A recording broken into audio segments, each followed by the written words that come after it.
మార్కెట్లో మామిడి పండ్లు నోరూరిస్తున్నాయి కదా, కానీ తిని చూస్తే పుల్లగా లేదా చప్పగా ఉంటున్నాయి. ఎందుకో తెలుసా? తయారు కాని కాయలను కృత్రిమంగా పండించడం వల్ల అలా ఉంటున్నాయి. ఈ ఏడాది మామిడి కాపు దాదాపు అన్ని ప్రాంతాల్లోనూ ఆలస్యమైంది. ఏప్రిల్ మాసంలో ముందుగా వచ్చే కాయకు అధిక ధర పలుకుతుందనే ఉద్దేశంతో వ్యాపారులు లేత కాయలనే కోయించి మార్కెట్ చేస్తున్నారు. కాయలను మాగబట్టేందుకు గతంలో కార్బైడ్ అనే రసాయన పొడి మందును వాడేవారు. అయితే హైకోర్టు కార్బైడ్ను నిషేధించడంతో ప్రత్యామ్నాయ మార్గాలను అన్వేషిస్తున్నారు. మామిడికాయలను సరైన దశలో కోసి సురక్షిత విధానంలో మాగబెట్టినప్పుడే అది ఆరోగ్యానికి మేలు చేస్తుంది. మామిడికాయను మాగబెట్టే శాస్త్రీయ విధానాల గురించి శ్రీ కొండా లక్ష్మణ్ తెలంగాణ రాష్ట్ర ఉద్యాన విశ్వవిద్యాలయం సంగారెడ్డి ఫల పరిశోధనా స్థానం ఏడియా డాక్టర్ రాజ్ కుమార్ నుంచి తెలుసుకుందాం. ప్రస్తుతం మామిడి కాయలు వృద్ధి చెందుతున్న దశలో ఉన్నాయి. మామిడిలో మరి పూతలు వచ్చిన తర్వాత సుమారుగా 90 నుంచి 100 రోజులు లేదా 110 రోజుల తర్వాత కాయలు కోతకు తయారవుతాయి. ప్రతి మామిడి రకానికి కూడా సన్షైన్ అవర్స్ అవసరం ఉంటాయి.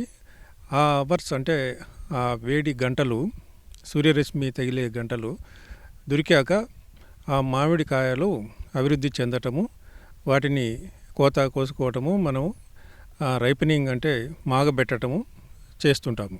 అయితే మామిడిలో మరి 90 నుంచి 100 రోజుల తర్వాత ఫిజియలాజికల్ మెచ్యూరిటీ అనేది ఒకటి జరుగుతుంది. అంటే మామిడికాయలు పూర్తిగా అభివృద్ధి చెందిన తరువాత మాత్రమే మనము కోత కోసుకోవాలి.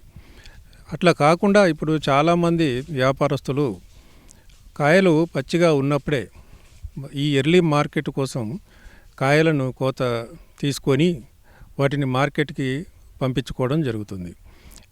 ఇట్లా చేయటం వల్ల వాటిని ఆర్టిఫిషియల్గా అంటే మరి కృత్రిమంగా మాగబెట్టడం వల్ల కాయలు మంచి రంగుకు వస్తున్నాయి, కానీ లోపల గుజ్జు రంగు మారటం అని, తర్వాత తీపిదనము అభివృద్ధి చెందకపోవటం అని మరి సాధారణంగా జరుగుతుంటుంది.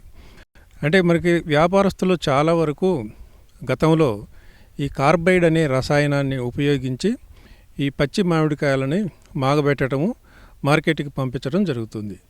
ఈ కార్బైడ్ని మరి ప్రభుత్వం ప్రస్తుతం నిషేధించడం జరిగింది. ఎందుచేతనంటే ఈ కార్బైడ్ అనేది పరిశ్రమలలో ఉపయోగించే ఒక రకమైన రసాయనము. దీనివల్ల కార్బైడ్ మనం వాడినప్పుడు దీని నుంచి ఎసిటిలిన్ అనే ఒక వాయువు విడుదలవుతుంది. ఇది మరి మానవులలో చాలా వరకు ఈ క్యాన్సర్ కారకమైన రసాయనంగా ఇది నిరూపించటం జరిగింది. మరి ప్రభుత్వము ఈ కార్బైడ్ని ఈ పండ్లు మాగబెట్టడానికి మరి నిషేధించటం జరిగింది. మరి ఈ కార్బైడ్ని నిషేధించిన తర్వాత మరి పండ్లని మాగబెట్టడం మరి ఎలా అనే ఒక ప్రశ్న వచ్చింది. దీనికోసము మరి ఎన్నో పరిశోధనల తర్వాత కాయలని మాగబెట్టడానికి మరి ఇథిలిన్ అనే ఒక వాయువు మంచిదని చెప్పేసి మరి పరిశోధనలో తేల్చడం జరిగింది. అయితే ఈ ఇథిలిన్ అనేది సాధారణంగా కూడా ఈ పండిన పండ్ల నుంచి కూడా ఈ ఇథిలిన్ అనే వాయువు విడుదల అవటం జరుగుతుంది. అందుచేతనే ఒక పండిన పండు కనుక మిగతా పండ్ల మధ్యలో పెట్టినప్పుడు మిగతా పండ్లు కూడా మరి తొందరగా మగ్గటం మనం గమనించవచ్చు. ప్రాచీన కాలంలో నుంచి కూడా ఈ పండ్లను మాగబెట్టడానికి ఎక్కువగా ఈ ఎండుగడ్డిని ఉపయోగించేసి ఎండుగడ్డిలో ఈ కాయలను పెట్టి మీద ఎండుగడ్డి పెట్టి కొద్దిగా పొగ పెట్టడం వల్ల మరి ఈ కాయలు ఒక 80 నుంచి 90 గంటల లోపల మరి మాగడం జరిగేది. ఇది సహజ సిద్ధంగా మరి అందరికీ తెలిసిన విధానం. అయితే ఇప్పుడు ఈ కృత్రిమంగా వచ్చి తొందరగా పండ్లను మాగబెట్టాల్సిన రావటం, తొందరగా ఈ రేటు పొందటానికి ఏ రకంగా ఇప్పుడు ముందుకెళ్ళాలి అనే ఒక ప్రశ్న వచ్చినప్పుడు ఇథిలిన్ కూడా మరి పౌడర్ రూపంలో మరి ఈ మధ్య కాలంలో తయారు చేయటం జరిగింది. దీన్ని మనము ఎన్రైప్ అని ఒక పేరుతోటి మరి కొన్ని ప్యాకెట్లు తయారు చేస్తున్నారు. ఈ ఎన్రైప్ ప్యాకెట్లను ఉపయోగించి మామిడిని ఈ ప్లాస్టిక్ క్రేట్స్లో మరి మనం ప్యాకింగ్ చేసినప్పుడు ఒక్కొక్క క్రేట్కి ఒక 2 ప్యాకెట్ల చొప్పున ఎన్రైప్ను ఉపయోగించి మరి 80 నుంచి 90 గంటల్లో అంటే 3-4 రోజుల్లో ఇవి మాగబెట్టడానికి ఉపయోగిస్తున్నారు. ఇది చాలా సేఫ్ అని మనకి క్షేమంగా అనారోగ్యం లేకుండా ఎలాంటి జబ్బులు రావని చెప్పి ఈ ఇథిలిన్ని సేఫ్గా వాడచ్చు అనే ఉద్దేశంతో ఇప్పుడు ప్రస్తుతం దీన్ని ప్రాచుర్యంలోకి తీసుకురావడం జరిగింది. అయితే ఒక్కొక్క క్రేట్లో మరి 20 కిలోల వరకు పండ్లు మరి ప్యాక్ చేసుకోవచ్చు. అయితే పెద్ద మొత్తంలో మరి ఈ మామిడి పండ్లను మాగబెట్టడానికి మరి రైపనింగ్ ఛాంబర్స్ అనేవి ఉపయోగిస్తున్నారు.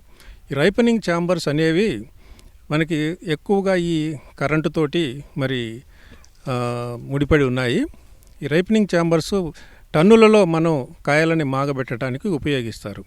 అయితే ఇవి 10 అడుగుల పొడుగు, 10 అడుగుల వెడల్పు, 10 అడుగుల ఎత్తు ఉండే ఈ ఛాంబర్స్ తయారు చేసి వాటిని ఎయిర్ టైట్గా మరి చేసుకొని లోపల ఈ క్రేట్లలో మామిడి పండ్లను ఉంచి వాటి లోపలికి మనం ఇథిలిన్ వాయువుని 100 ppm మరి ఈ వాయువు విడుదల చేయటం, తర్వాత అసలు గాలి అనేది బయటికి రాకుండా మరి ప్లాస్టర్ తోటి కూడా మనం టేప్ తోటి అంతా ఎక్కడ మరి ఖాళీ లేకుండా మూసివేయటం చేయటం వల్ల ఒక 12 గంటల తర్వాత ఒకసారి ఓపెన్ చేసి లోపల విడుదలైన కార్బన్ డైఆక్సైడ్ కానీ ఇతర గ్యాసెస్ కానీ ఏమన్నా ఉంటే అవన్నీ బయటికి పోతే అవన్నీ బయటికి వెళ్ళిపోయాయని నిర్ధారించుకున్న తర్వాత మళ్ళా టోటల్గా ఇవన్నీ మూసివేయటం చేయాలి.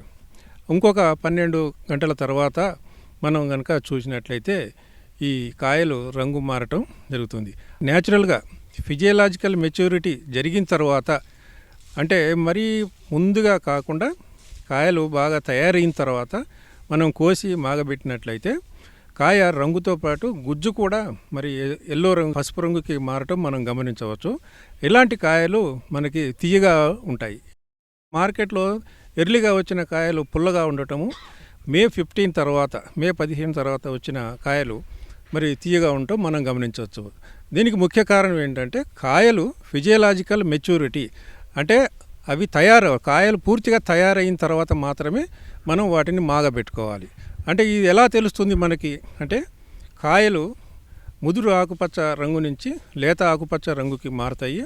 తర్వాత వాటి యొక్క టీఎస్ఎస్ కనుక మనం రిఫ్రాక్టోమీటర్ ఉపయోగించి వాటి యొక్క టోటల్ సాల్యుబుల్ సాల్ట్స్ కనుక మనం చెక్ చేసినట్లయితే 10 వరకు టీఎస్ఎస్ ఉంటుంది. అలాంటి సమయంలో అలాంటి స్టేజ్లో మనం కాయలు కోసి మాగబెట్టినట్లయితే మంచి క్వాలిటీ, మంచి రుచిగా ఉండే పండ్లని మనం పొందవచ్చు. అయితే ఈ పెద్ద రైపనింగ్ ఛాంబర్స్ చాలా ఖర్చుతో కూడుకున్నాయి కాబట్టి మరి ఈ తక్కువ ఖర్చుతోటి కూడా మనం రైపనింగ్ ఛాంబర్స్ అనేవి మనం తయారు చేసుకోవచ్చు. దీనికి 1 మీటరు పొడవు, వెడల్పు, ఎత్తు ఉండేవి మరి కార్డ్బోర్డ్తో కానీ లేదా ఈ ప్లైవుడ్తో కానీ మనం తయారు చేసుకొని గాలి పూర్తిగా బయటికి లోపలికి మరి చొరకుండా ఉండేటట్లు కనుక మనము ఈ టేపు వేసుకొని అలాంటి లోపల వాటిని మామిడి పండ్లను ఉంచి మనం ఇథిలిన్ గ్యాస్ 100 ppm వాడి వీటిని మామూలుగా మనం రైపనింగ్ చేసుకోవచ్చు. ఇలా చేసుకోవడం వల్ల మనకి తక్కువ ఖర్చుతోటి మనం కాయలను మాగబెట్టుకోవచ్చు. తద్వారా మనకి ఈ కార్బైడ్ వల్ల కలిగే దుష్పరిణామాలను కూడా మనం నివారించుకోవచ్చు. ఎలాంటి అనారోగ్యాలు మనకి రావు. పండ్లు కూడా క్వాలిటీ మరి రుచి బాగా ఉంటాయి. అంటే రైతులే కాకుండా ఈ ట్రేడర్స్ కూడా, వ్యాపారస్తులు కూడా మరి ప్రజల యొక్క ఆరోగ్యాన్ని కూడా దృష్టిలో పెట్టుకొని మరి ఈ యొక్క పద్ధతులు ఉపయోగించినట్లయితే మరి మనకి మంచి క్వాలిటీ పండ్లు, మంచి నాణ్యత గల పండ్లు, రుచికరమైన పండ్లని పొందవచ్చు.